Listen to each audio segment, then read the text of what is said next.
My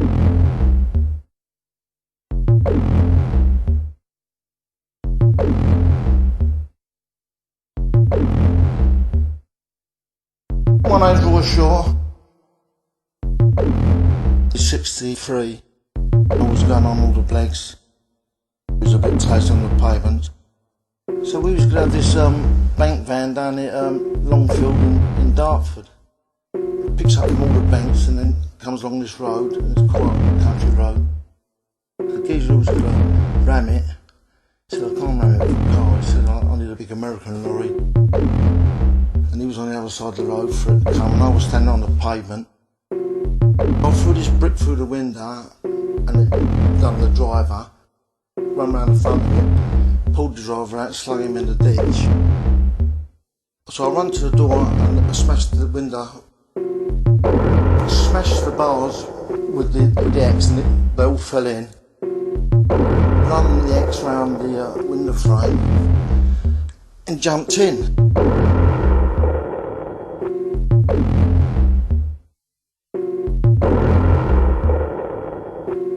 6 people in there, and I went, don't hurt us, I said, just give us your money. That's it, mate, so you've got a lot of money. Dived out the window and got into the back of our van, and we was having a wait, because we had a tipper lorry parked about 2 miles up the road. Had it all cut out, so we got underneath, and it was all metal on top. There's a van following us, so I said to our driver, stop it, I'll go and do it. Stop and let me do it. So they stopped. And I ran at the van up chases, so he saw me coming, went into reverse, and been into country lane, he went up the bank and turned over in the road. So that was out of the way, and he stopped everyone else for us. So we went from there into the tipper, got underneath all the money and everything, and away we went. And that was it. That one was done. That was a 90 grand one. In them days, there was one of the big specs other than the train robbery. We had the money and split up and got away with it, and I got grassed up about 6 weeks later and got the call. And I got 15 stretch. 15 stretch. 15 stretch.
Lee. I was born in East End, in East London. Shipped to an orphanage when I was a couple of years of age. I left the orphanage when I was 14 and old. Done a proof school and ball store. My first time in a proof school, I learnt over 23 ways to nick a car. I started stealing cars to order. And while I was in prison, I learnt how to open a safe.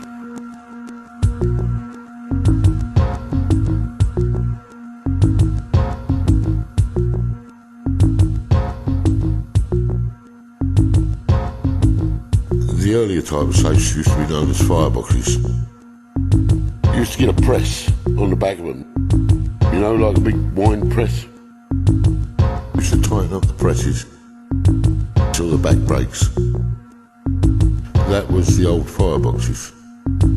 Then they became a bit more proper. They started putting concrete in between the skins of the wall.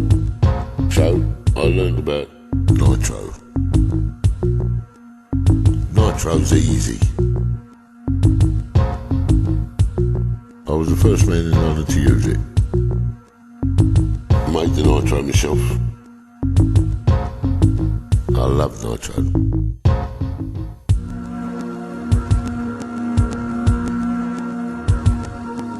Nitro's easy.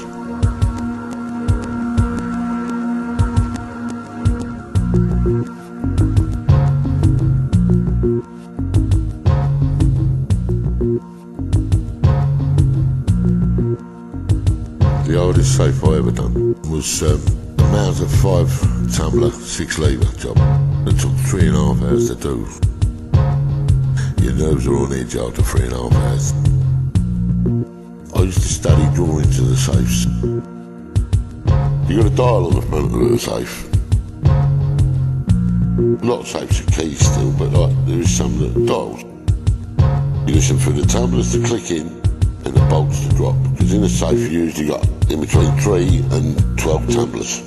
You blow the right hand lock first, then the left hand lock, because the left hand lock was a dummy, it was just an alarm. We drilled it in all the right places. Diamond tip drills we used. And I went through 4 of them on that one safe. We put the nitro in, walked round the corridor, spun the battery and blew it.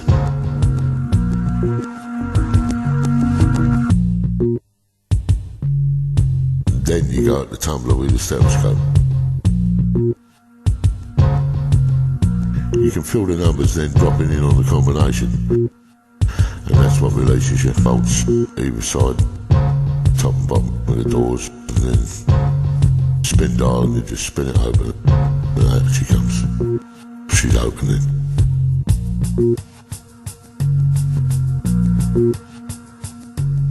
You can't rush the job that I used to do.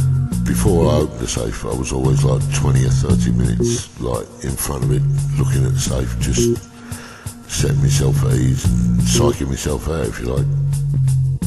If you rush it and you make one mistake, you've either got to start again or get up, admit defeat and walk away from it.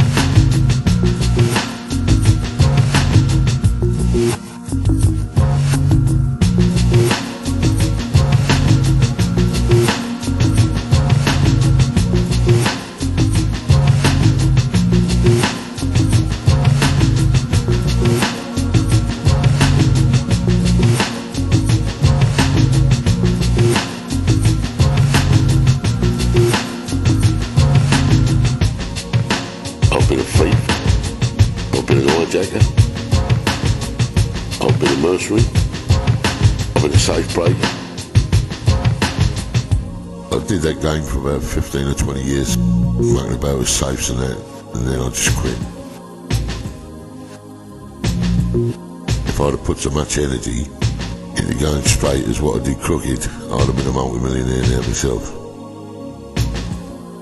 You can't go on forever thinking that crime pays, because crime don't pay. The only thing I miss about it all is working with the nitro. I love nitro. Nitro's easy.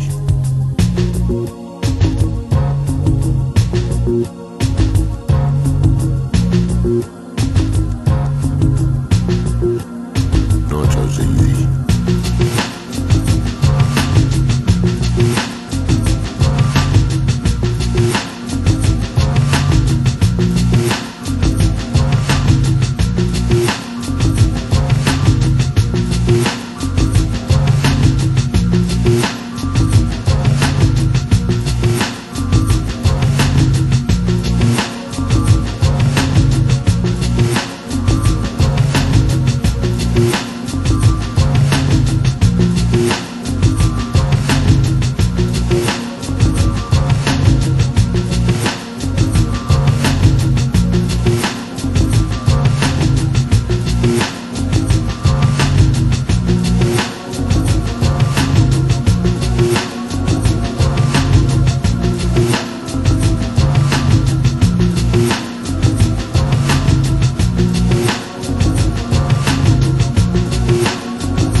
So as I was saying, I got on the doors and I used to go to one club to another, you know.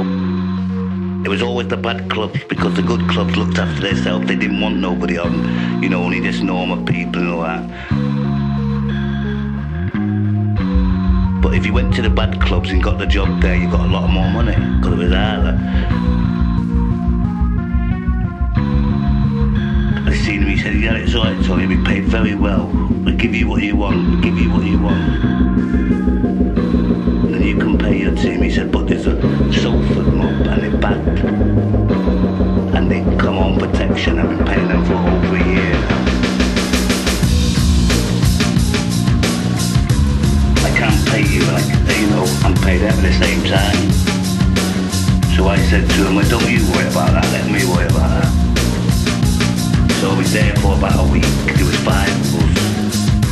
So the next thing you know, he was on a Saturday, come down. He said, alright, Tony. I said, alright. I said, Pyle, I said, well, you better forget what you're down here for now. He said, what do you mean forget? I said, he's paying you no more. He's down. Oh, he said, is it like that, is it? I said, yeah, it's like that. I said, yeah, it's like that. I took over now and that's it.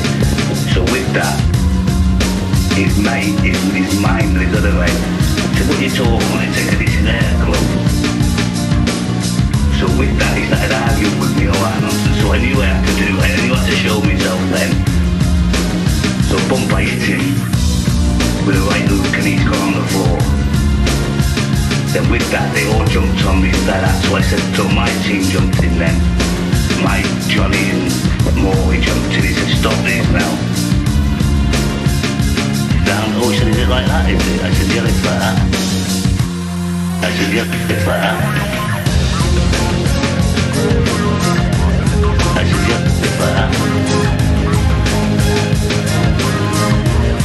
And it's back, and it's back. I said, yeah, it's like that. And it's back, and it's back. I said, yeah, it's like that. And it's back, and it's back. I said, yeah, it's like that. And it's back, and it's back. So I said, okay, me and you outside Barry. So as we got up the stairs and all that, they all followed behind us. So I started fighting him outside. So I put him on the floor. I said, do you want any more? He said, I've had enough, I've had enough, I've had enough. But with that, I just put my thing on, leaning on him. I said, listen, boy, I'll kill you if you like, because he was finished then, you know. But with that, they all started kicking me and all that nonsense. And as they was pulling me away, he's on the floor, and he just got his teeth into my fingers and my legs. Got all the things now where they put chunks out of it, with their legs and all that nonsense. This is not right, you're supposed to be one-to-one though, eh?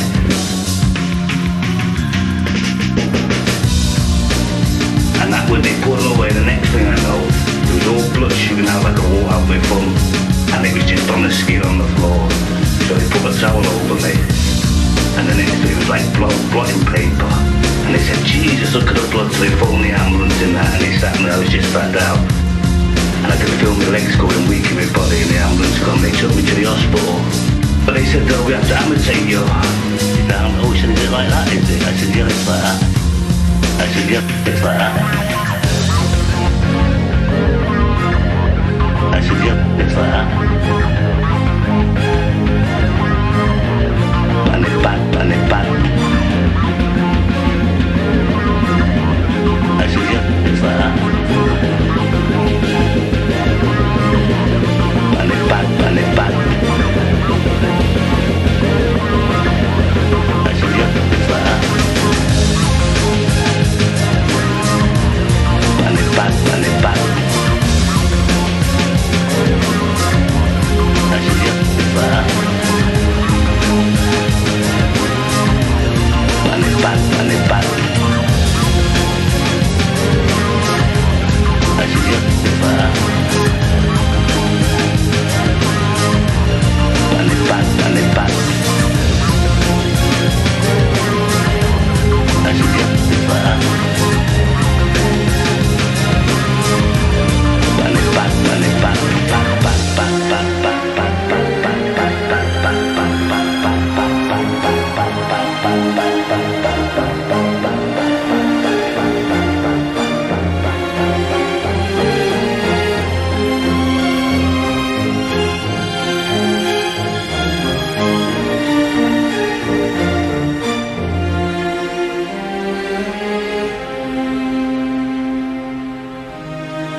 We lived just off Cable Street.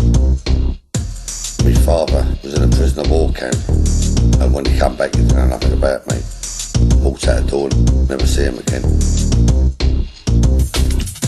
1948. Brixton. I met my new dad, Eddie Still. I was known as Jackie Still.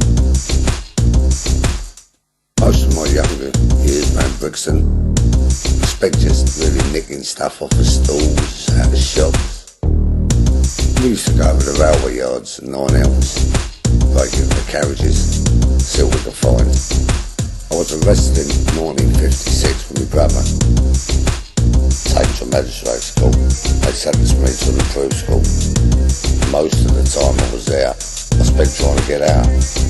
3 times I escaped. I was only 13 years old, nearly 14. I was 16 when I finally got released. I only had a couple of jobs, Sunday small jobs. Could never earn enough money. So I used to go out doing almost anything, and that's when we used to earn a lot of money. Do all sorts of things, anything to earn a crust. Most of the time, I was out with my mates.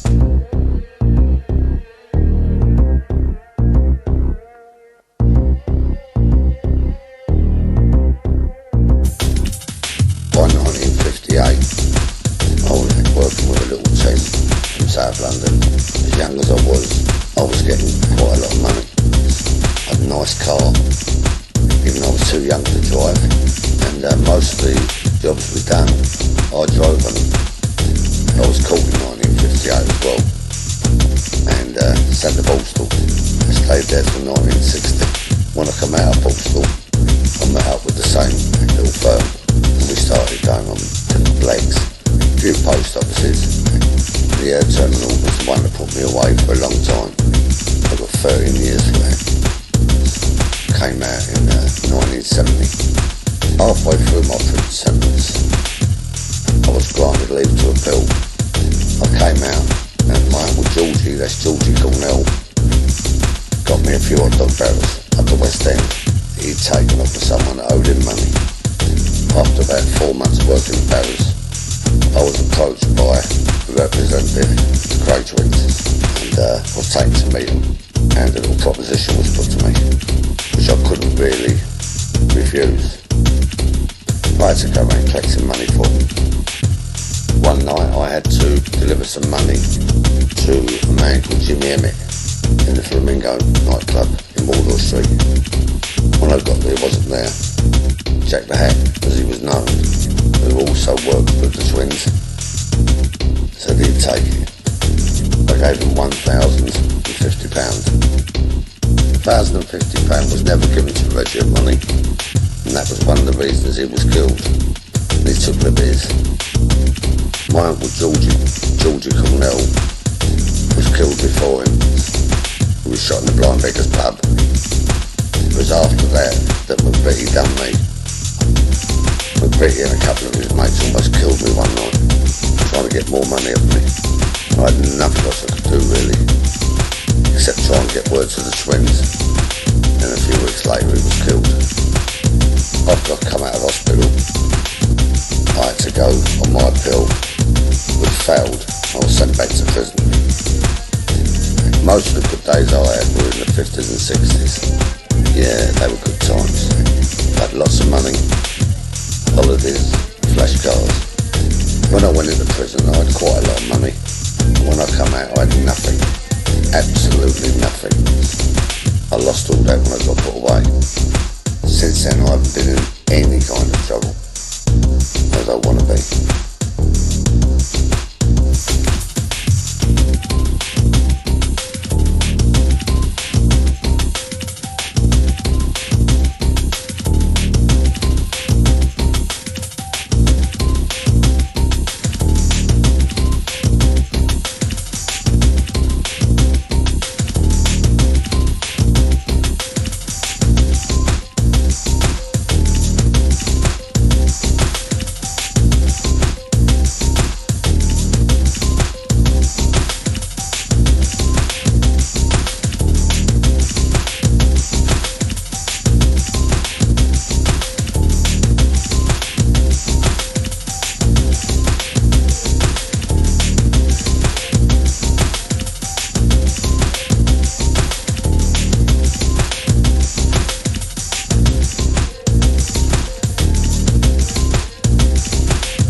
My name is Tony Lambrianou. I was brought up with the Crays in Bethnal Green. We was all families of brothers. And that's where your power lay, within your family. The East End is known for the criminals it turned out. There was a new movement among the youth. The firms at that time, the Richardson, the Ness brothers, the Lambrianou brothers, the Crays. We ran the system. That's how it had to be. They couldn't tell us what to do. It wasn't like that. You didn't argue with the Crays. I know what fear is, because I'd give it out. If they had the ump, that was it. You knew you had a problem. If one of them hit you on the chin, stay on the floor. You never knew what was going to happen. Never said a lot, but they'd done a lot.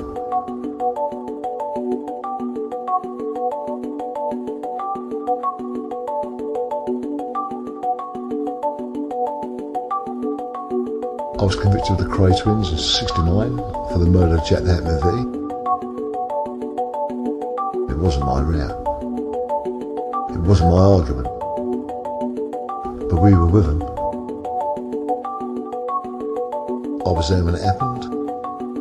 I disposed of the body. I was the last person to see him. This man was one handful. He was about 6'2", about 16 stone, I think. He would fear no one. And if he had a gun on him, he'd use it.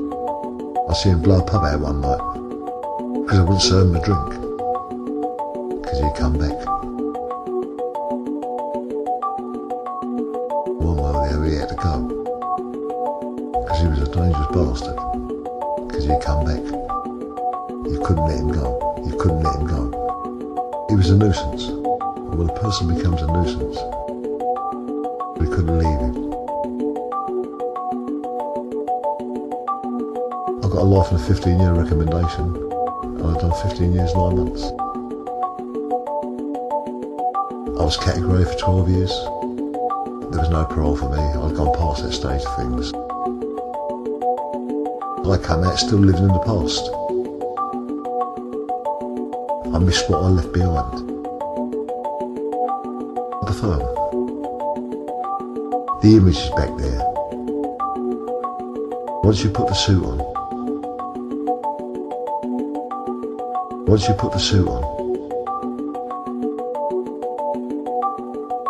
you become a different person.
into a category, people like me, Craze, Freddie Foreman, Frankie Fraser, Dave Courtney. Unemployable man. I deserve something, but to be convicted of a murder, I thought was a bit strong. The big slice out of my life, and it cost me plenty.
My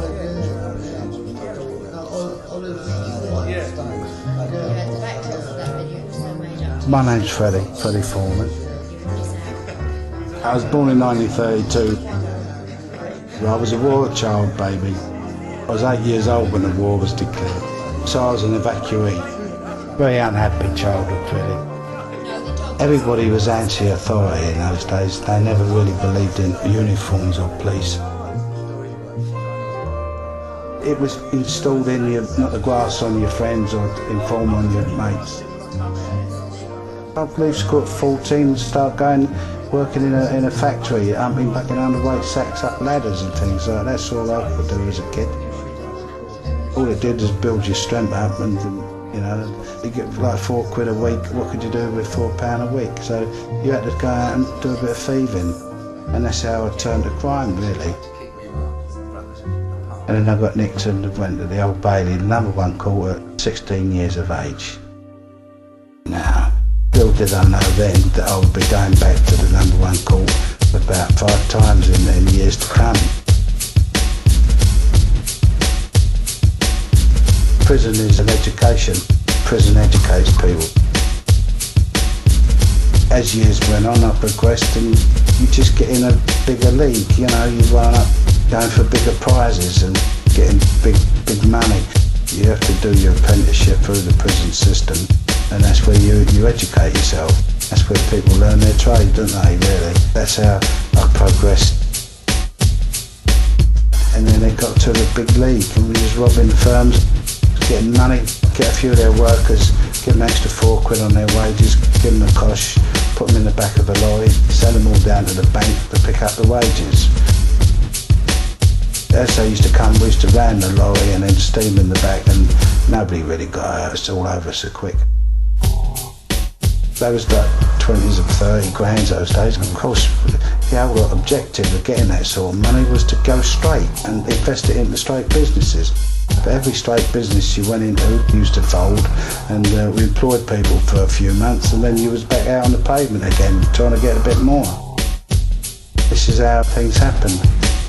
And then in 61, there was a big armoured truck, went through Bow Common Lane, and it was going to the gasworks. They was taking the wages there from Cruise's Bank in the city. It had a policeman on board, a city copper with a dog, and 4 tellers in the back making up the wages. It was a big brown bus, like very stronged up. We stopped it in Bow Common Lane, and we ran the front of it, stopped it dead, come along the side, ripped down the windows in the side, came out the back, put a chain in there and wrenched the 2 back doors right off in one swoop. Went in to get the money, which was laying there in all these lovely brown leather cricket bags. That's what I used to use those days. And all of a sudden, there's the 2 guys in the back of the van standing with shooters. And they start letting them go with these handguns. All we used to use those days was like pickaxe handles. Now this was a different story. And there they were within your reach, the bags, and you couldn't get your hand to them. It was just bullets are flying everywhere. The copper jumped out the side door with his dog, and there was a fight going on with a couple of the firm around there. Next thing you know, one of the firms on the floor crawling on his hands and knees. He's got a bullet through his head. Shot him right through his head and out the other side. We couldn't get in the back of the van. Got our man away, went back, done the copper with a sledgehammer, smashed the fuck out of him. He let the geezer go, one of the firm. And then we got all our men away and drove off. Left the money there because of the 2 fellas with the shooters. It was a turning point in the crime scene, because from then on, you never pulled out on the street without a shotgun. From then on, things changed.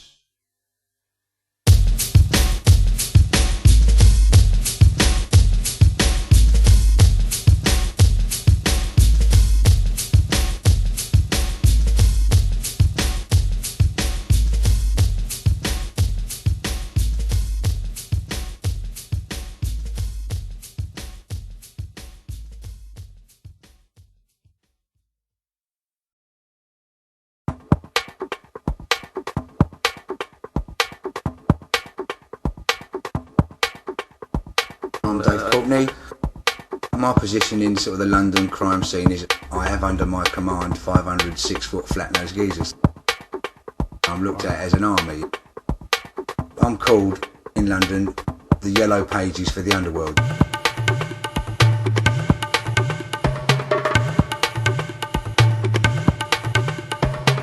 It's not being a villain I find addictive, it's the lifestyle around it. The class went out of crime when the only crime left to do was drugs.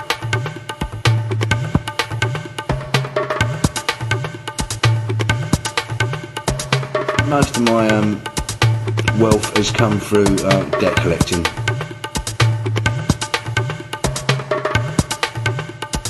I do specialised debt collection. I go all around the world chasing people for money that they owe everybody else. And if the price is right, I'd be prepared to do anything to retrieve the debt.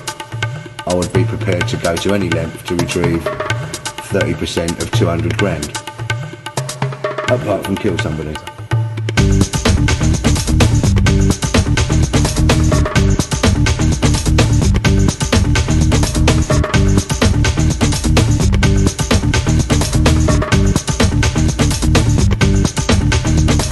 My choice of weapon is a knuckle duster. If you choose a gun, then you've got to be prepared to do 15 years for murder. 15 years for murder.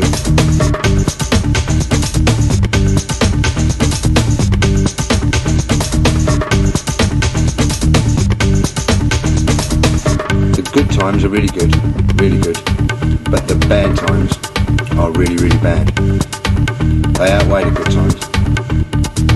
There's got to be an easy way to earn a living apart from dodging bullets and doing a load of bird. When I sit back and think of my life so far, the bullet holes, the different prisons I've been banged up in, the so-called glamour of the crime game, it's all bollocks really. It's so sad when you want to go and see a friend and you have to go and visit a prison somewhere up and down the country.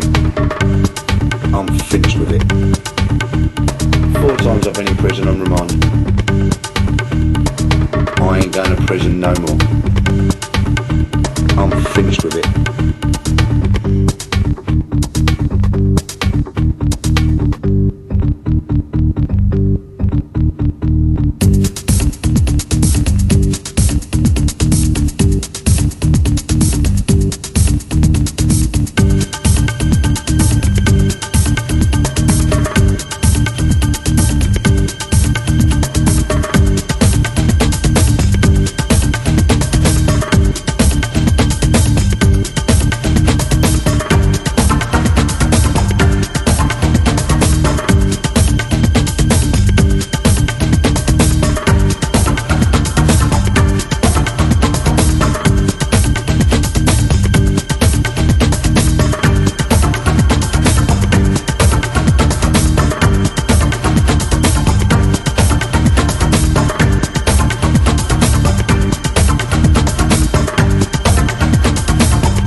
And something happens, you're more than likely to pull out the gun and use it.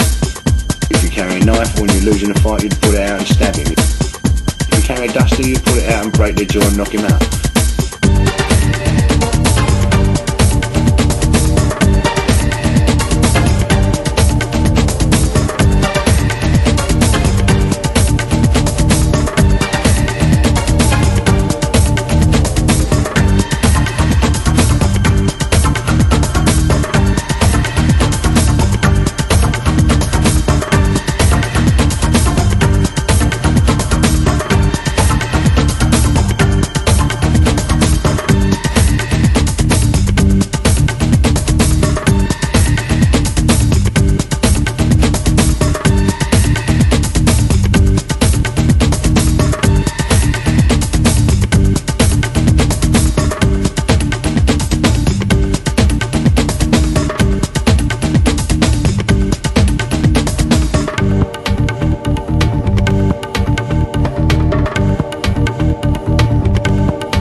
Yeah. When I was going up there, he went out with his dog. What's your door, Jack? I said, I ain't got a fucking clue. I said, you people are embarrassing me. I said, what are you doing? Well, luckily, yeah. Down black, very strong.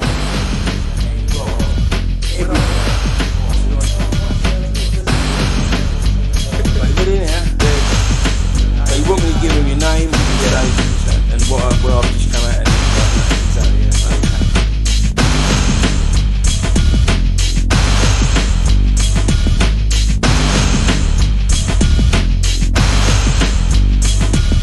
My name is Joe Pyle. I just come out of doing a 4-inch stretch where I got reduced down to 9 on a pill, on a retrial. Well, years ago, pal of mine, Bert, he stabbed a guy called Biggie Scully, but this Scully was fucking around with his old woman when he was in Nick. So, picked Bert up from the Nick after we done his 3 stretch, and I said, now look Bert, why don't you just go home? Don't go round this fella's house. Leave it.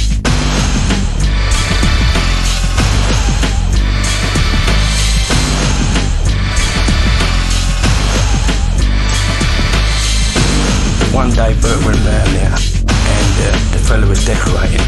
The fight started. Bert stabbed him, took him down the stairs, held his hand over the fella's heart where he was bleeding, and he said to the neighbours, call an ambulance because he's hurt bad.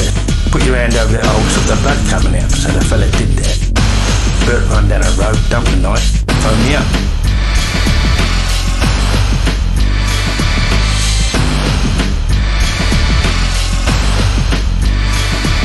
So I went and picked him up, and in the flat in Stone Newton, where my uncle's garage. And then that night I went in the boozer, and the old bill said, look, he's got to come in. So I said, well, if he comes in, will you verbal him up? No, there'd be no verbals, be a straightforward nicking. So I went back to him, I said, what do you want to do, Bert? He said, yeah, I'll give myself up, Joe. I can't do a life. I can't do a life. I said, well, before you do that, I'm going to come back here later on. You watch a bit of television, and I'm going to have to give you a belting. This guy was about 6'4" and weighed about 16 stone.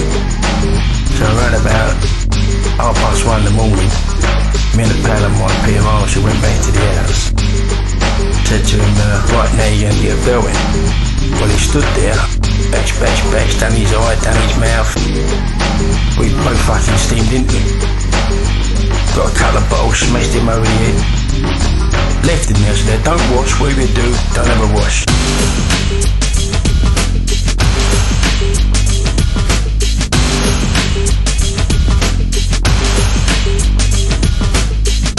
In the morning, went back there. Now all the bruises and the cuts have all congealed up. On the way to meet the solicitor, we took him to a photographer, and where he had all the little cuts on his head, we shaved all his hair off. Those all the little cuts showed up, and there was all close-ups of all the cuts and the bruises and all that. But they didn't know that we had the photographs, the film. They charged him with murder. He went to court, pulled the photographs out, got to reduce the manslaughter on self-defence. So this is what the guy done to me. Self-defence, and got 3 years.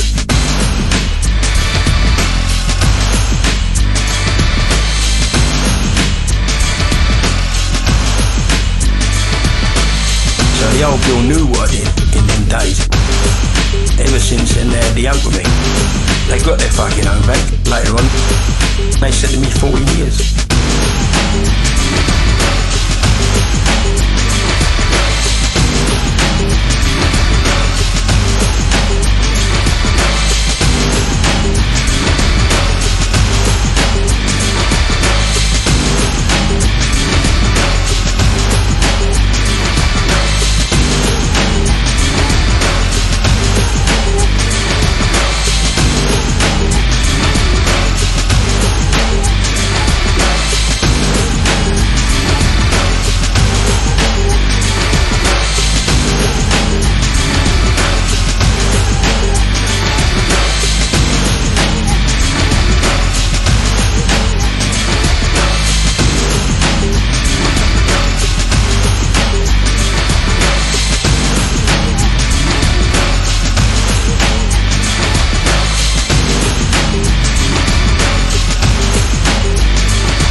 My name, Charles Richardson, born in 1935. I'm here to tell a story.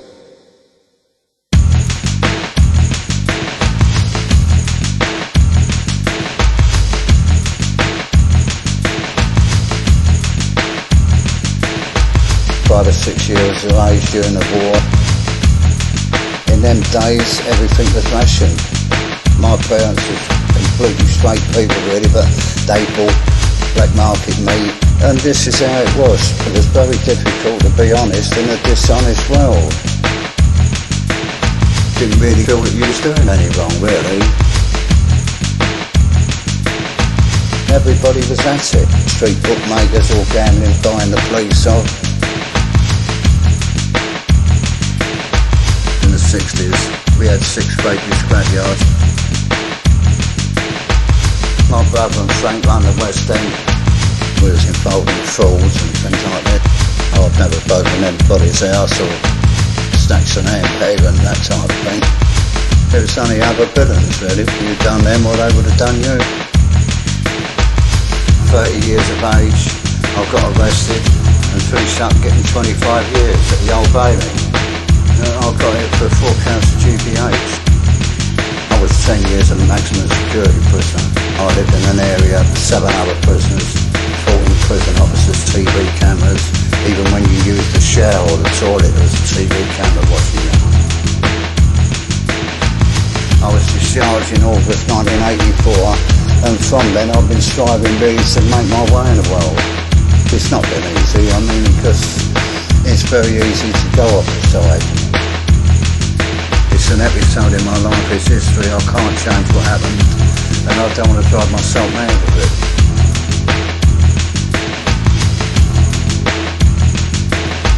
No, it's a bit different. With street crime, it's a different kind of scene. If you want to stop crime, you've got to get to the cause of it. Drugs is one of the causes. You should legalise drugs, it's the only way to stop it really.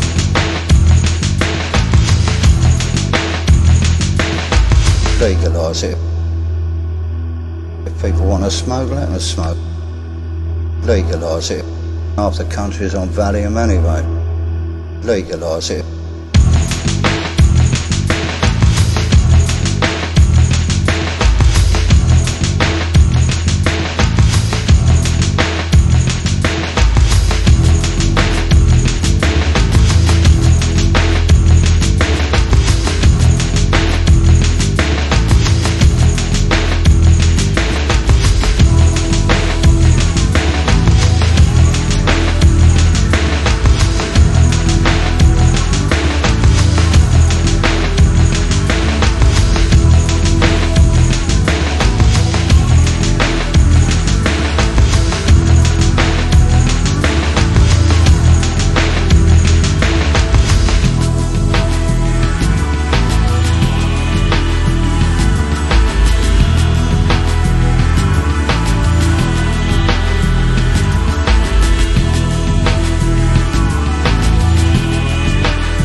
My name's Tom Wisbey, I'm one of the train robbers.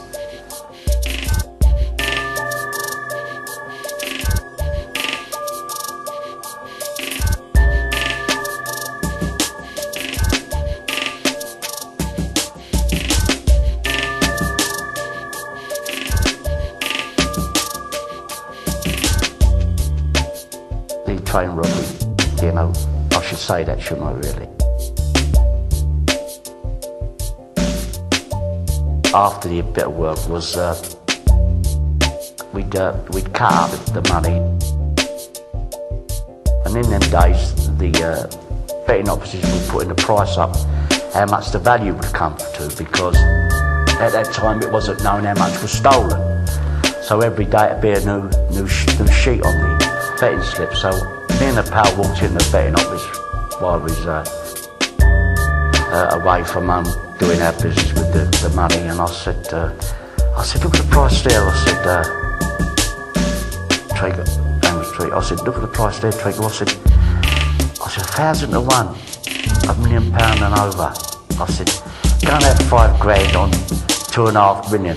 So he looked at me and must say, it's going to smell when it's Tom. I said, you won't fucking think so. That was one episode. The train robbery.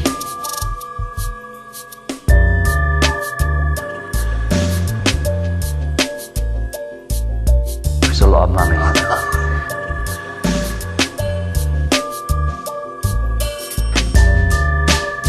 It was huge, you know what I mean?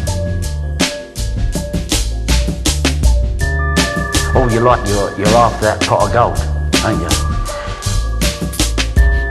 You don't dream of a sort of pot of gold like that. I mean, but when you get it, you think, Jesus Christ, you know, it's coming up and coming up, it's getting more and more, you know what I mean?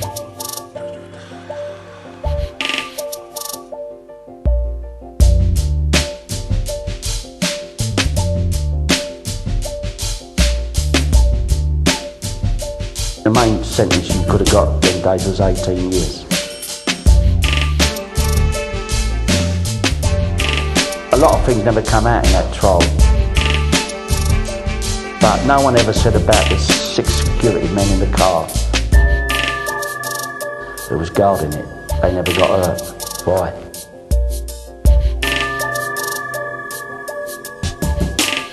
They laid down, didn't they?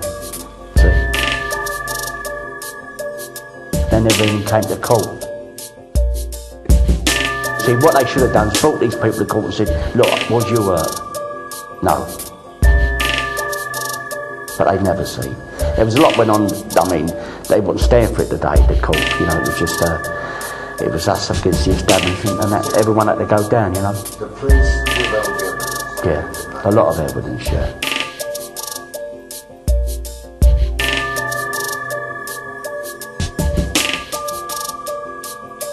I'd done 12.5 years.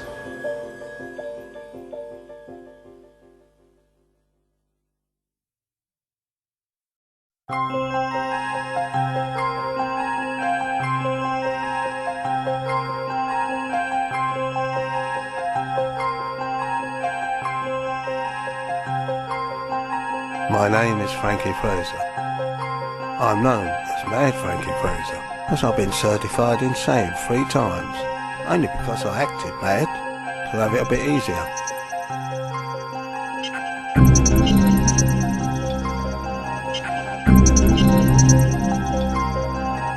I was born December the 13th, 1923, in Waterloo, where the Royal Festival Hall is now. It was all docks then. My father was a Canadian, my mother was Irish, and they were 2 lovely hard-working people.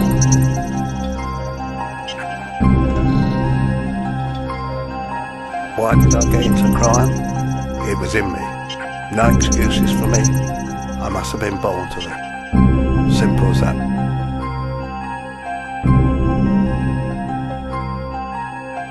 And the upset it caused my mother and father, me going to prison, the shame with all the neighbours, that's one of the biggest regrets I've ever had.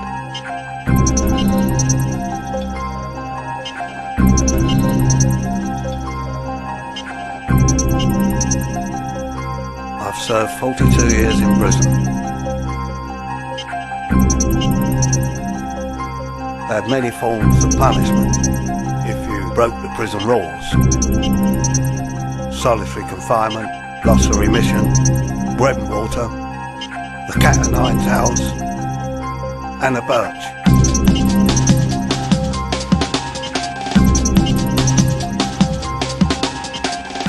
I experienced every one of these, and I would say I've definitely done more bread and water than any other man alive. I abolished bread and water on the 1st of June 1974.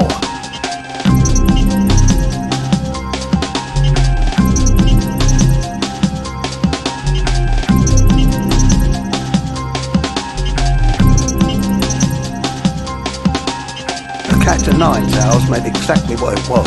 You personally never see it, and you'd never ever see the guy who'll give it to you. Actually what it was, 7 lumps of leather joined to the main part.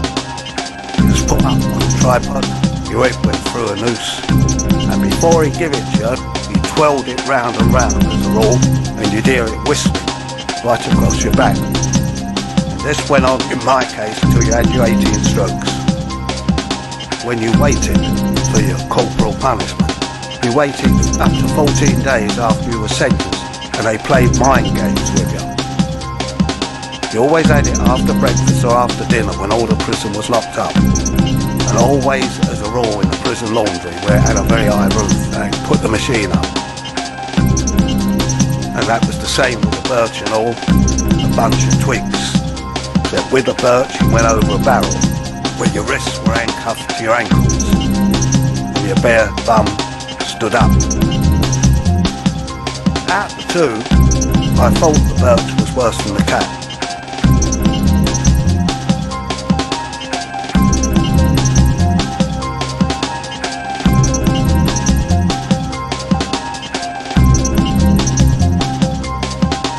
In 1947, I had cut my wrist to pieces, 70 stitches, and they put me in a straitjacket. Straitjackets then come in 3 sizes, small, medium and large. I'm very small, I should have gone in a small one. But they put me in a big one, biggest, and at the back of it they put all wet blankets.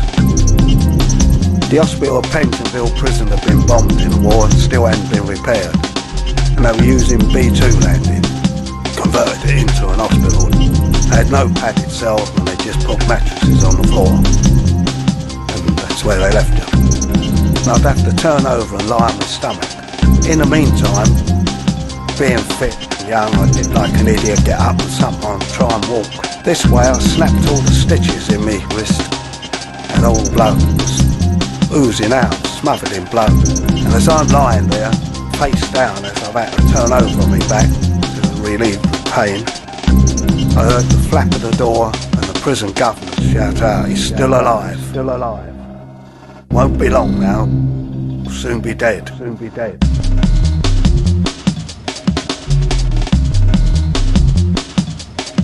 That saved my life. That made me determined to survive till 7 in the morning when fresh prison officers come in and had to put me on my chair, take me out the straitjacket and give me a glass of water.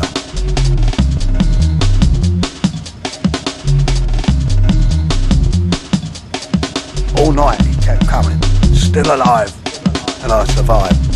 His name was Lawton. I'll never forget it.